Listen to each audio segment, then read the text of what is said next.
Good morning student. आज हम लोग थॉर्नडाइक का प्रयास और त्रुटि सिद्धांत अधिगम के बारे में पढ़ेंगे।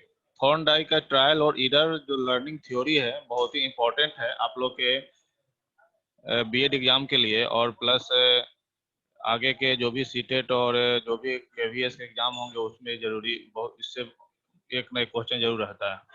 तो एडवर्ड थॉर्नडाइक जो थे वो क्या थे? अमेरिकी मनोवैज्ञानिक थे। ये अमेरिका के मनोवैज्ञानिक थे। इन्होंने इस सिद्धांत का प्रतिपादन 1913 ईस्वी में किया था।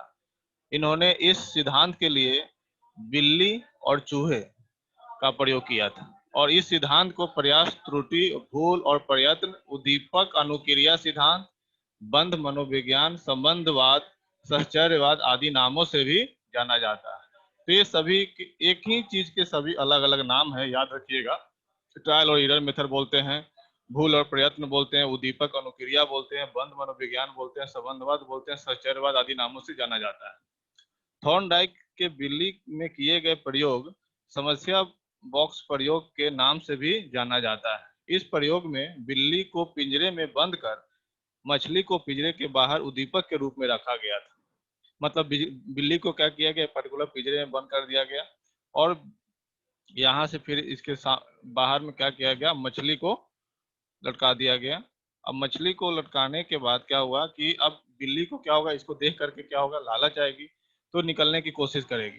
तो बिल्ली के द्वारा पिंजरे से बाहर निकलने हेतु की गई अनुक्रियाओं में से संयोगवश किसी अनुक्रिया पर पिंजरा खुल जाता है। मतलब बार बार वो प्रयत्न करता है बाहर निकलने का और मछली को खाने के लिए। तो संयोगवश होता क्या है कि किसी अनुक्रिया या किसी क्रिया का क्या होता है? संयोगवश, बाई चांस क्या होता है? पिंजरा खुल जाता है, और जैसे पिंजरा खुलता है तो जाकर के वो मछली को खा जाता है। तो बिल्ली को पिंजरे में पुनः बंद करने पर अगले प्रयास में बिल्ली द्वारा की जाने वाली गलत अनुक्रियाएं क्रमशः कम होती गई, और जब दोबारा बिल्ली को पिंजरे में बंद किया गया तो जो उस समय गलत प्रयास किया था वो क्या होगा? धीरे धीरे कम होता गया, और वो तुरंत वो जल्दी से क्या हो गया कि वो पिंजरा को खोलने में सक्षम हो गया, और बिल्ली बॉक्स से बाहर निकलने में दक्ष हो जाती है। थॉर्नडाइक के चूहे पर किए गए प्रयोग भूल भुलैया प्रयोग के नाम से भी जाना जाता है। चूहे पर भी प्रयोग किया गया था। इन प्रयोगों में पनीर का उपयोग उद्दीपक के रूप में किया गया था। तो ये सभी आपको ध्यान रखना है कि कहाँ पे इसके अलग अलग जो नाम है ये आप लोग को याद रखना है। दूसरा याद रखना है कि इन्होंने दो एक्सपेरिमेंट किए थे। चूहे चूहे को लेकर के भूल भुलैया एक्सपेरिमेंट किया था। बिल्ली और मछली को लेकर के क्या किया था? इन्होंने समस्या बॉक्स का प्रयोग किया था, जिसमें बिल्ली क्या हुआ कि बहुत शुरुआत में जब पहली बार जो बहुत सारी अनुक्रिया करता है, और एक समय ऐसा आता है कि वो एक सही अनुक्रिया करके वो संयोगवश क्या होता है? पिंजरा से बाहर निकल के मछली को खा जाता है। लेकिन फिर जब दोबारा पिंजरे में बंद किया जाता है तो फिर से वो जो गलत अनुक्रिया किया था वो उसकी संख्या क्या हो जाती है? धीरे धीरे कम हो जाती है, और इस तरीके से क्या होता है? वो धीरे धीरे दक्ष हो जाता है पिंजरे को खोलने में। तो इस तरीके देखा गया क्या कि मतलब ट्रायल वो मतलब प्रयत्न करते करते करते क्या होता है? एक समय ऐसा आता है कि वो सही प्रयत्न करने लगता है। अब नेक्स्ट हम लोग देखते हैं, नेक्स्ट स्लाइड देखते हैं।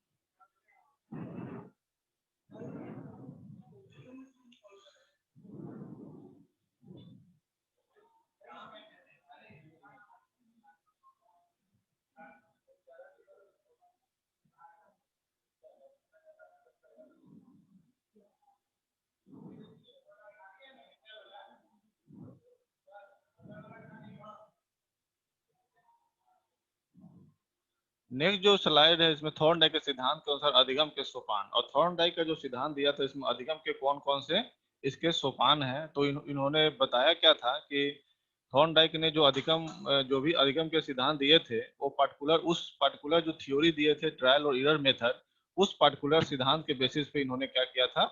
दिया था, और बताया था कि अधिगम के 7 सोपान कौन कौन से होते हैं। तो पहला क्या है? चालन है। दूसरा क्या है? लक्ष्य है। तीसरा क्या? अवरोध है। चौथा क्या? अनियमित या अधिक अनुक्रिया है। संयोजक सफलता है।